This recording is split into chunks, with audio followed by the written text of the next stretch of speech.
इसका come please.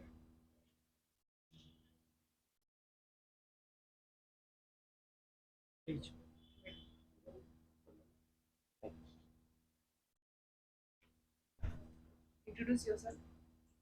मेरा नाम दयानंद चौधरी है। मैं बिहार के मिथिलांचल के सांस्कृतिक केंद्र मधुबनी से आया हूँ और मैंने अपनी ग्रेजुएशन वर्ष 2011 में LNMU से किया। वर्तमान में मैं 2014 से नियोजित शिक्षक के पद पर कार्यरत हूँ और CBSE के इंटरव्यू के लिए आपके सम्मुख प्रस्तुत। कहाँ आपकी पोस्टिंग है अभी? राजनगर प्रखंड है सर, मधुबनी डिस्ट्रिक्ट से 15 किलोमीटर की दूरी पर एक छोटा सा कस्बा है, राजनगर प्रखंड है वो, मैं वहीं पे पोस्टिंग। अच्छा, क्या क्या समस्याएं हैं आपके स्कूल की? सर मेरे ख्याल से सरकार जो शिक्षा व्यवस्था की जो समस्याएं हैं उस पर बेहतर कार्य कर रही है, तो कोई बहुत बड़ी समस्या नहीं है। तो छोटी मोटी चीज़ें जो मुझे दिखती है, मैं एक दो पॉइंट का जिक्र करना चाहूँगा अगर आप इजाज़त दें। सर माइंड सेट जो है ग्रामीण स्तर पे खास करके, तो मुझे लगता है कि थोड़ी संवाद टीचर और अभिभावक के बीच जिस तरह के संवाद होने चाहिए उसका थोड़ा अभाव दिखता है। दूसरी अगर हम शिक्षकों के संदर्भ में कहें तो मुझे लगता है कि उन्हें बूस्टअप करने की ज़रूरत है, समय समय पर उनकी प्रशैक्षणिक व्यवस्था और थोड़ी सुदृढ़ करनी चाहिए। अच्छा, आप आपने क्या किया इन कमियों के जो आप बता रहे हैं, आपने कोई एफर्ट अपने स्तर से किया है? यस गांव के लोगों के साथ बातचीत की, उनके पेरेंट्स के साथ, सर।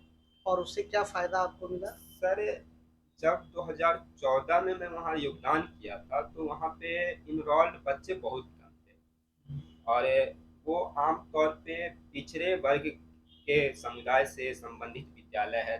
तो मैंने 2014 के बाद से इस चीज़ पे कार्य किया, जाके अभिभावकों से मिला और आज मेरे विद्यालय की नामांकन बहुत ही अच्छी है 2014 की अपेक्षा आज।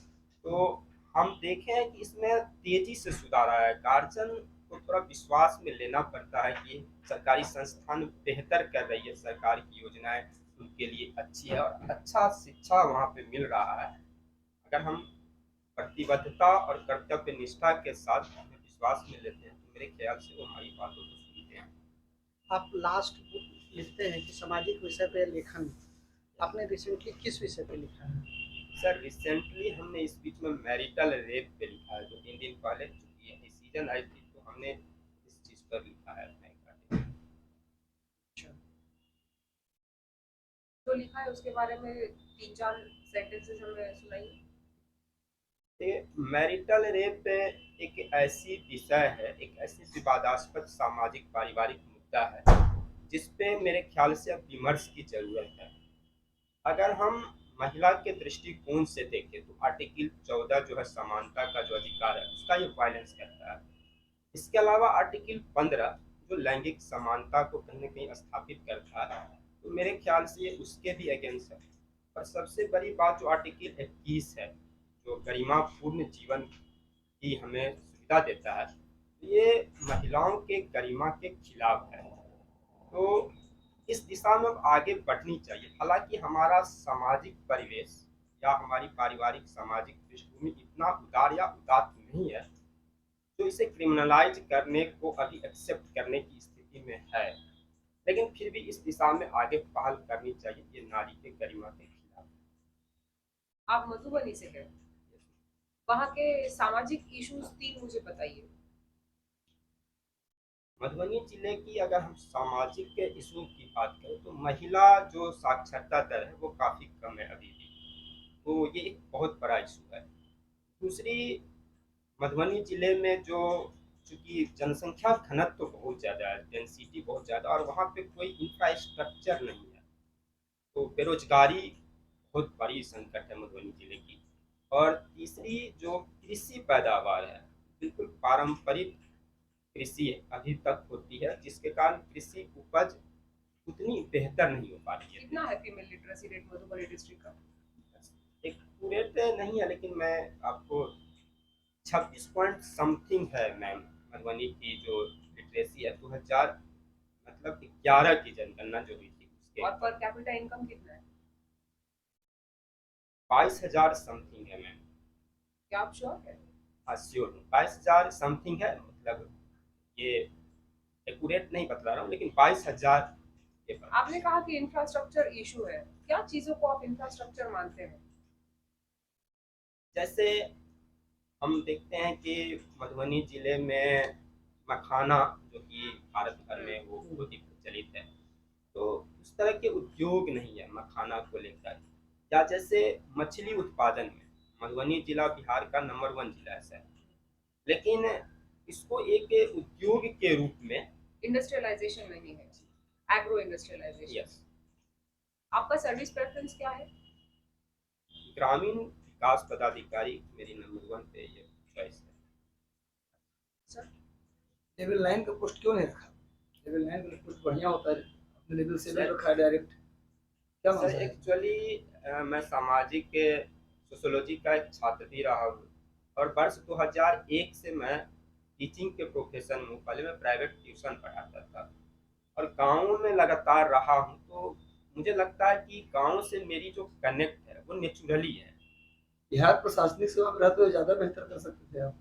सर प्रशासनिक सेवा के अंतर्गत चूंकि वो प्रखंड लेवल की पोस्ट है और एक ग्रामीण स्तर पे होती है, तो गाँवों से जो एक मेरी जो अपनी एक लगाव है उससे मुझे और लगा बेहतर करते हैं ना आप, जैसे आपने आरडीओ डाला है, आरडीओ से बेहतर तो आपने एसडीएम रहते तो करते बेहतर आप।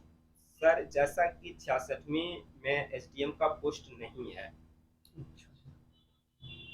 सही बताइए आप कि आंचलिक उपन्यासकार जो मिथिलांचल से बिलोंग करते हैं खास करके, दो उपन्यासकार का नाम बताइए। सर एक फणीश्वर नाथ रेणु है, हाँ, कौन सी किताब उनकी है आंचलिक उपन्यास? मैला आंचल, और दूसरे सॉरी नागार्जुन है, नागार्जुन प्रतिनाथ की चाची उनका आंचलिक जी आंचलिक उपन्यास क्या होता है? सॉरी अच्छा, आपने रामधारी सिंह दिनकर का नाम सुना है? यस। दिनकर के 3 रचनाओं का नाम बताइए आप। एक दिनकर की रचना उर्वशी, जिनके लिए उनको ज्ञानपीठ पुरस्कार भी मिला है। उनकी एक रचना है रश्मि रथी, और तीसरा सही पर है। गोदान पढ़ा है आपने? गोदान सर मैंने पूरा नहीं पढ़ा, लेकिन गोदान के सिलेबस में तो है? अधिकांश हिस्सों को हमने पढ़ा है। सिलेबस में है? Yes sir. अच्छा, मालती का कैरेक्टर कैसा है? सर मुझे लगता है कि मालती का कैरेक्टर गोदान में एक प्रगतिशील महिला की कैरेक्टर है। वो अपनी स्थिति से लड़ती है और वो कहीं ना कहीं व्यवस्था परिवर्तन की एक चरित्र के रूप में सामने होती है। तो उसके लिए प्रेमचंद ने एक लाइन लिखा है, स्पेशल एक लाइन मालती के लिए है, मालती के कैरेक्टर के विषय में। मालती अंदर से कुछ याद आ रहा है? अंदर से मधुमक्खी है, बाहर से तितली है, कुछ ऐसा लिखा है। यस सर, एग्जैक्ट नहीं रिकॉल कर पा रहा हूँ, लेकिन उसकी भावना को अगर आप इजाजत दे तो। अच्छा, नाटक के तत्व क्या है? 3 तत्व बताइए। सर नाटक का एक तत्व सबसे अहम चीज है कथानक, दूसरा उसका उद्देश्य, और तीसरा उसके जो कलाकार होते हैं, मतलब जिसको हम जो कैरेक्टर है नाटक के। हिंदी साहित्य में ऐसा क्या आपने सीखा जो प्रशासन को बेहतर बनाने में उपयोग हो सकता है? सर हिंदी साहित्य की जो जनवादी पक्ष हैं, जैसे प्रगतिवादी जो काव्य धारा है, उसमें जो जनवाद के जो स्वर हैं वो कहीं ना कहीं हमें मोटिवेट करते हैं और आम जनता से हमारी कनेक्शन को जो कनेक्ट, जैसे नागार्जुन की पंक्तियां हैं। तो क्रांति करने की ही बात करता है वो, जनवादी कविता प्रगतिवादी कविता जो बोले आप, उसमें तो क्रांति करने की ही बात होती है कि वो तो मार्क्सवाद की तरफ मुड़ गया, प्रगतिशील संघ से आया है। सर एक्चुअली प्रगतिवाद जो है उसकी मूल भावना कहीं ना कहीं मार्क्सवाद है, लेकिन उसके बाद जो प्रगतिशील कवियों की जो धारा रही, खास करके अज्ञे के नेतृत्व में जो काव्य धारा बनती, उन्होंने किसी एक वैचारिक सिद्धांत से बंधे रहने में अपनी असमर्थता दर्शाई और जो एक संकीर्ण मानसिकता से इतर सर्वांगीण पक्षों को लेकर आगे बढ़ती है। तो हम हिंदी साहित्य को केवल मार्क्सवाद के आईने से नहीं कर सकते। जनवादी कविताएं जो है वो मार्क्सवाद से ही प्रेरित हैं पूरी। एक कविता सुनाइए मुझे आप, जनवादी कविता नागार्जुन की सुनाइए कोई। जी सर।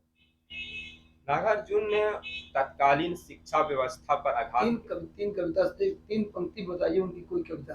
नागार्जुन कविताएं जो है प्रगतिवादी कविता है, उसकी 2-3 पंक्ति हमको सुनाइए आप। ताने आए घर के अंदर बहुत दिनों के बाद, ताने आए घर के अंदर बहुत दिनों के बाद, चिड़ियों ने फिर पंख फैलाए बहुत दिनों के बाद, घर भर की आंखें चमक उठी बहुत दिनों के बाद। कविता का नाम क्या है? Sorry, अकाल और उसके बाद। गुड। बिहारी का जीवन परिचय। सर बिहारी रीतिकालीन एक कवि हैं और खास करके रीति काल में जो श्रृंगार मूलक कविता हुई है, तो वो एक तरह से रीति काल के जो श्रृंगारिक कवियों के सिरमौर कह सकते हैं उनको। Thank you. परिचय। ये आपका दूसरा इंटरव्यू है? यहाँ पर तीसरा है। आपको तभी भी कहा गया था आप थोड़ा हिंदी के डिफिकल्ट वर्ड्स को टोन डाउन कीजिए। बहुत बढ़िया है, आपका कॉन्फिडेंस अच्छा है, आई कांटेक्ट अच्छा है, नॉलेज आपको अच्छा है, और मोस्ट ऑफ द टाइम आप आंसर देते हैं तो ऐसा लगता है कि आप हमें भी पढ़ा ही रहे हैं। चलिए हम बहुत कोशिश कर रहे हैं इस चीज़ को लेकर, क्योंकि हम अपनी सिस्टर के साथ भी बैठते हैं तो उससे पूछते हैं, लेकिन क्योंकि टीचिंग सेक्टर से रहे हैं तो थोड़ा सा ये हो जाती है। भी हम मेलो डाउन हुआ है काफी, आई मस्ट पहले की अपेक्षा हम कोशिश कर रहे हैं, टू द पॉइंट नहीं आ पाते रहते हैं अक्सर। टू द अभी भी जैसे बात हुई थी पढ़ाते वक्त, टू द पॉइंट बोलना है, ज़्यादा नहीं बोलना है। अब इन्होंने पूछा आपके गृह जिला क्या है, अपने मधुबनी को एकदम इतना पहले ही सांस्कृतिक हाई हो करके तब आप आए मधुबनी पे, तो बहुत स्ट्रेट बोलिए। ज़्यादा बोलिएगा तो देखिए मैं बार बार बोलता हूँ, आप नॉलेजेबल हो सकते हैं बट उनके सामने नहीं। वो लोग 30-35 साल वाले एक्सपीरियंस लोग हैं और काफ़ी विषय में मतलब उनकी पकड़ बहुत अच्छी रहती है, ये मान के आप चलिए। तो आपका अदरवाइज और फ्लॉलेस है, मतलब बहुत ज़्यादा आपको कुछ करने, लेकिन जो मैम ने बेसिक बात बताया वो लगता है कि आप ना किसी को पढ़ा रहे हैं, अभी भी बोर्ड को भी पढ़ा रहे हैं। और आप बोलते हैं कि अगर हम 14 से लेकर 22 सिर्फ 8 साल है, इसमें आप इतना परिपक्व नहीं हो सकते हैं कि आपका अंदर ये हो जाए। मैंने भी कई साल कम्पीट करने से पहले कोचिंग में पढ़ाते थे और आपसे ज़्यादा पढ़ाते थे। आप तो बच्चों को क्या पढ़ाता है लोग, टीचर को हमको पता ही है।